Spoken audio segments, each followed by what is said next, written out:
A vuelta de publicidad les contamos que un estudio de la Universidad Rey Juan Carlos indica que el 23% de los menores que contactan con desconocidos en la red llegan a tener encuentros con ellos. Dato inquietante, curioso, no sé cómo calificarlo, ahora lo vamos a valorar con nuestro invitado, que se suma a otros no menos interesantes, recogidos en el trabajo Usos de Internet entre los menores de la Comunidad de Madrid, riesgos y características. La investigación ha sido dirigida por Antonio García Jiménez, profesor de periodismo de la Universidad Rey Juan Carlos y decano de la Facultad de Ciencias de la Comunicación, que hoy está con nosotros. Muy buenas tardes, bienvenido. Buenas tardes. Bueno, por cierto, enhorabuena, sé que ha sido reelegido hace unos días, esta semana, el lunes, creo recordar, como decano, y es todo un honor. También sabemos que tenía una agenda muy complicada, así que le agradezco que esté con nosotros. Muchas gracias, es un placer para mí estar aquí. Que sepa que me encanta entrevistar a otros periodistas, pero hombre, todo un decano me da un poquito de respeto, por aquello de que, en fin, usted está en contacto todos los días con la esencia del periodismo, en las clases, ¿no?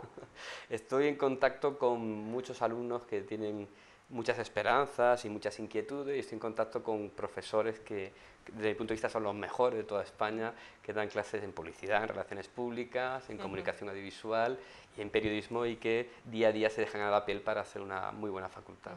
¿Y cómo están las nuevas jornadas de...? Esto no formaba parte de la entrevista, pero ya aprovecho. ¿Cómo están las nuevas jornadas de periodistas?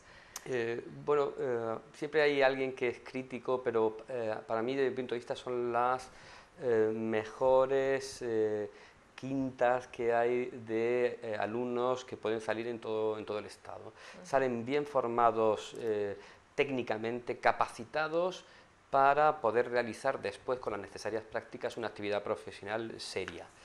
Siempre es mejorable la educación, pero yo creo que comparado con años anteriores, con épocas pasadas, salen, por supuesto, de nuestra facultad y en general de todas las facultades bien formados técnicamente. Después tienen que aprender, especializarse, lo que da la experiencia cotidiana, los problemas en el mundo de la empresa, pero eso no lo da la universidad, sí, que lo da. Claro, eso ya es los la años vida misma. Es la vida misma. La vida misma.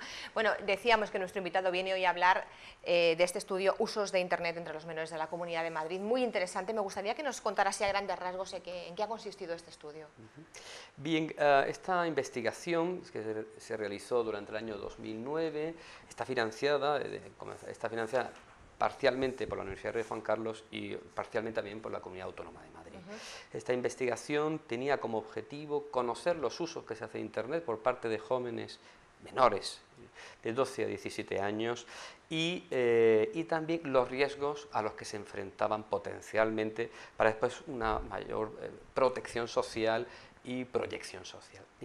La investigación tiene, desde el punto de vista metodológico, tiene dos partes. Una investigación con lo que nosotros llamamos grupos de discusión, que son grupos pequeñitos de menores con los que se dialoga sobre estas cuestiones, y después de una encuesta que se realizó a menores, insisto, de 12 a 17 años, una encuesta para combinar datos cuantitativos y datos cualitativos, insisto, sobre el uso y los potenciales riesgos. Eso es el resumen. ¿En qué ha consistido un estudio que a mí me parece interesantísimo? Porque estamos hablando de una franja de edad donde es verdad que el uso de Internet es muy habitual, es el pan nuestro de cada día para los chavales de esa edad, adolescentes, que descubren el mundo también a través de Internet y contactan con iguales a través de Internet.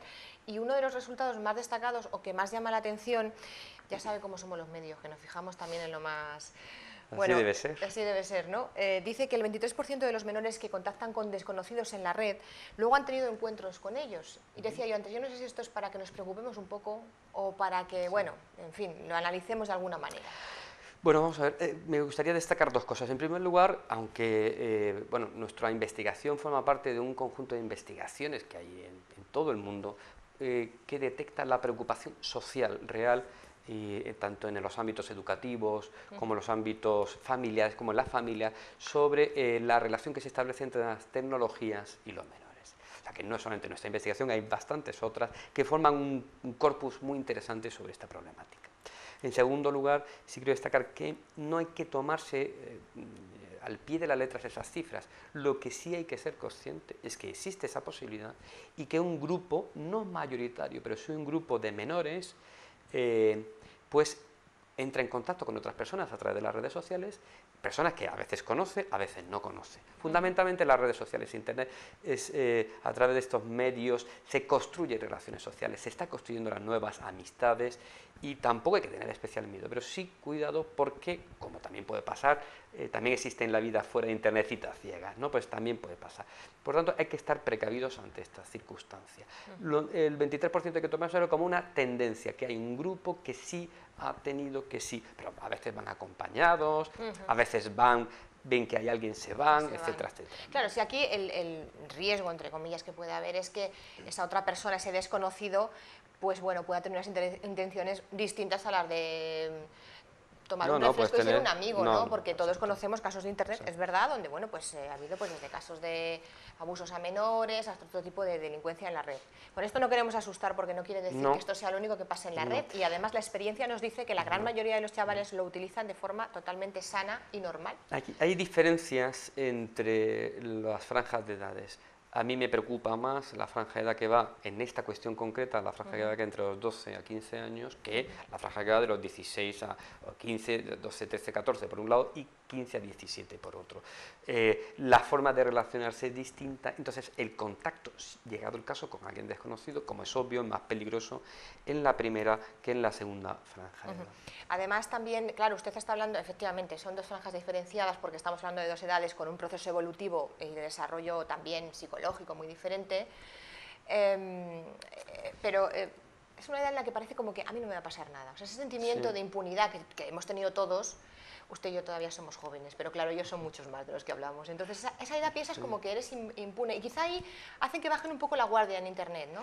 Sí, la percepción que ellos tienen globalmente, hay excepciones, pero la media nos dice que tanto en la parte cualitativa como en la parte cuantitativa, ellos tienen... son conscientes de que Internet puede suponer algunos riesgos, pero evidentemente no entienden lo mismo por riesgo que lo que entendemos los mayores, las madres, los padres. Por ejemplo, en algún caso se puede ver que de forma incluso involuntaria un menor, especialmente en la franja de edad de 12 a 14 años, entre en contacto con una página pornográfica. Para él eso no es un riesgo. Para mí como padre, para las madres, eso sí es un riesgo. Es un riesgo por muchísimas razones que no es necesario que aquí detalle, ¿no? Sí, bueno, pero que nadie se nos escapa. Nadie se nos escapa, entonces, y sobre todo insisto en esa franja edad. Por tanto, la percepción del riesgo es, pero también es interesante a nosotros como investigadores ver cómo se construye esa concepción del riesgo en distintas edades.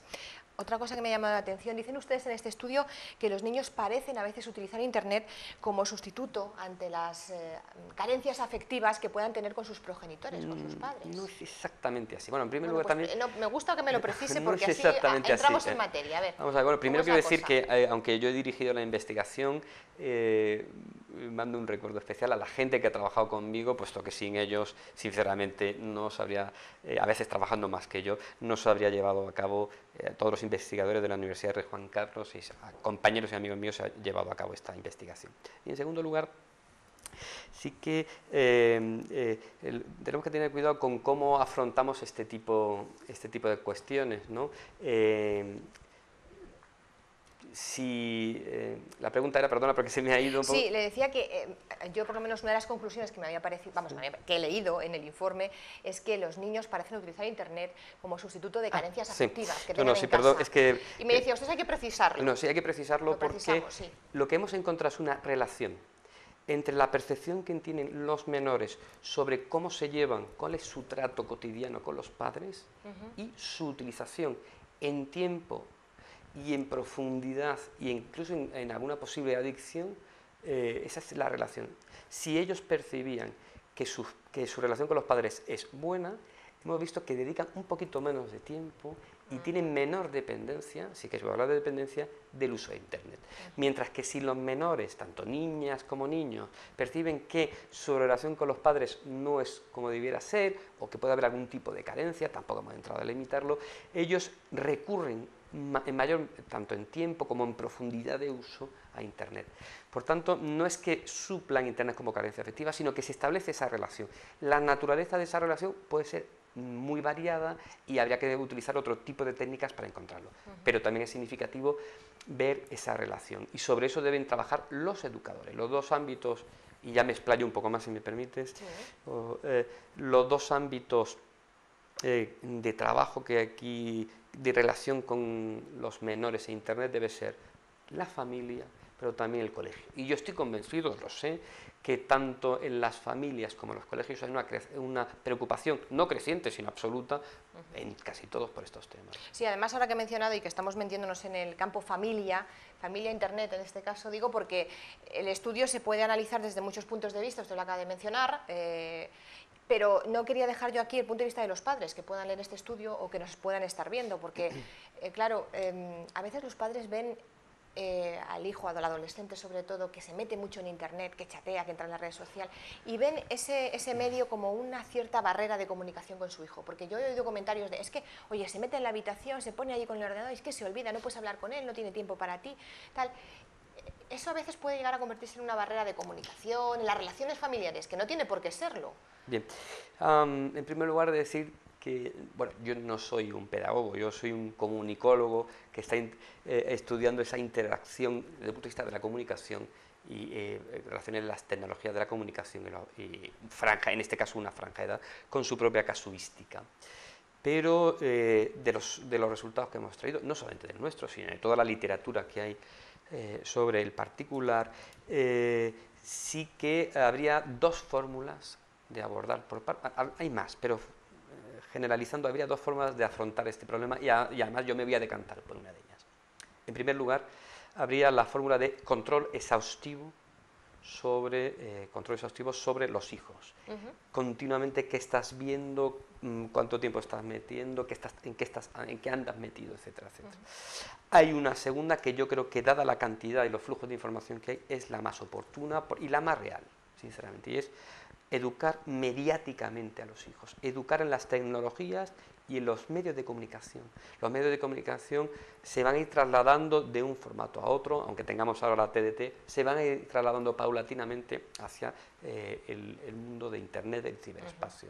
Bien, pues hay que educar. Ya es una realidad. Es una realidad. Hay que educar a los hijos en que sepan analizar críticamente, sin descartar el control, pero hay que educarles en el análisis crítico de las tecnologías, de los contenidos. Por ejemplo, ¿qué contenidos? Pues hay que prevenirles de qué es la pornografía, qué es lo que se ve, qué es lo que no. Hay que hablarles también de los contenidos sexistas, hay que hablar de lo que es el consumismo, hay que tener una labor didáctica de la familia. Absolutamente, de la familia y de los colegios. Y de los colegios. Absolutamente. Sí. Aquellos colegios, aquellos currícula, aquellos que no tengan en el estudio de los medios de comunicación, estamos perdiendo en gran medida la relación que tienen con la sociedad. Y eso es un factor que sí, en las facultades, en general en la Facultad de Comunicación y en la nuestra, sí que estamos preocupados por eso. En este estudio también se habla de algo que es una realidad, y es que a través de la red, por ejemplo, los chavales sufren algunos problemas, como por ejemplo el acoso. ¿Eso también ustedes lo han recogido? Lo que recogemos es que un 43-44% no es que haya sufrido acoso, sino que conoce directa o indirectamente a alguien que lo ha conocido. Bueno, aquí sé, por ejemplo, lo sabemos todos, que sigue por las autoridades de toda España y en lo que a nosotros nos afecta, de la Comunidad de Madrid, están poniendo, y en los colegios, están poniendo especial atención en que el acoso sea, no solamente controlado, sino que sea evitado bajo cualquier precio, cosa que me parece absolutamente correcta y coherente. Pero esos comportamientos cotidianos, esos problemas que tienen nuestros menores en los colegios, se trasladan sin lugar a dudas a los problemas que hay en la vida dentro de Internet. No es que haya una vida dentro de Internet y otra fuera de Internet. No, es la misma. Es la misma, con algunas características. Sí, propias del medio, ¿no? Propias del medio, uno puede tener cierto anonimato, claro. Uno puede jugar a tener distintas identidades. Bueno, hay algunas características especiales, pero hay también relaciones fuertes. Por tanto, eso que se produce en la vida fuera de Internet también se va a llegar. ¿Qué deben hacer? ¿Cómo debemos controlarlo? Ahí hay algunos problemas, porque controlar el acceso a todos los contenidos es muy difícil. Y además voy a decir otra cosa. Nuestra generación de los niños empiezan a los 7, 8, 9, 10 años a entrar en contacto con Internet, si no antes en algunos casos. Nuestra generación, y sobre todo la generación de los padres de más de 40 años y sobre todo de más de 50 años, no comprende, no utiliza, no tiene los conocimientos necesarios para poder combatir realmente, y eso es un problema, para combatir los problemas que pueden derivar de los posibles efectos perversos, pero como tiene todo en la vida, claro, de las tecnologías. Yo, que soy muy crítico a veces con la definición de adicciones, efectos perversos, riesgos, incluso dentro de esa crítica sí que podemos encontrar que pedagógicamente hay cosas que son oportunas según qué edades y hay otras cosas que no lo son. Bien, pues uno de los problemas que hay es que por mucho que se controle las familias, a lo mejor las familias no tienen las competencias, no tienen el conocimiento suficiente para poder controlar. Dicho esto, no se puede achacar a Internet la posible incomunicación que hay en el seno de las familias. No, seguramente habrá otras razones de fondo y además si no estuviera mejor, suponiendo que hubiera un problema de una adolescente o de un adolescente, ese problema posiblemente si no estuviera Internet estaría viendo la tele o todo el día en la calle, etcétera, etcétera. Entonces hay que saber distinguir algunos problemas inherentes a las tecnologías y otros problemas que simplemente son derivados, etcétera. Desde luego, porque Internet es verdad que forma parte de nuestra vida, que es el invento, yo creo, el invento con letras mayúsculas, que tiene sus pros y sus contras. Lo que nos decía el profesor hoy aquí invitado, bueno, pues lo que hay que hacer es esa didáctica del uso y del manejo con un sentido crítico de este gran medio de comunicación como es Internet. Dicen en el estudio que los chavales, y nos pasa a los mayores, cuando se meten en Internet se les va el tiempo, o sea, no se dan cuenta, la noción del tiempo la pierden. Casi que nos ha pasado a nosotros porque el tema es apasionante. Antonio García Jiménez, profesor de la Universidad Rey Juan Carlos, ya saben que él es decano de la Facultad de Ciencias de Comunicación y profesor de esta facultad. Gracias por haber estado con nosotros. A vosotros por invitarme, sinceramente. Y enhorabuena porque el estudio es muy interesante. Gracias, muchas gracias. Un saludo, buenas tardes.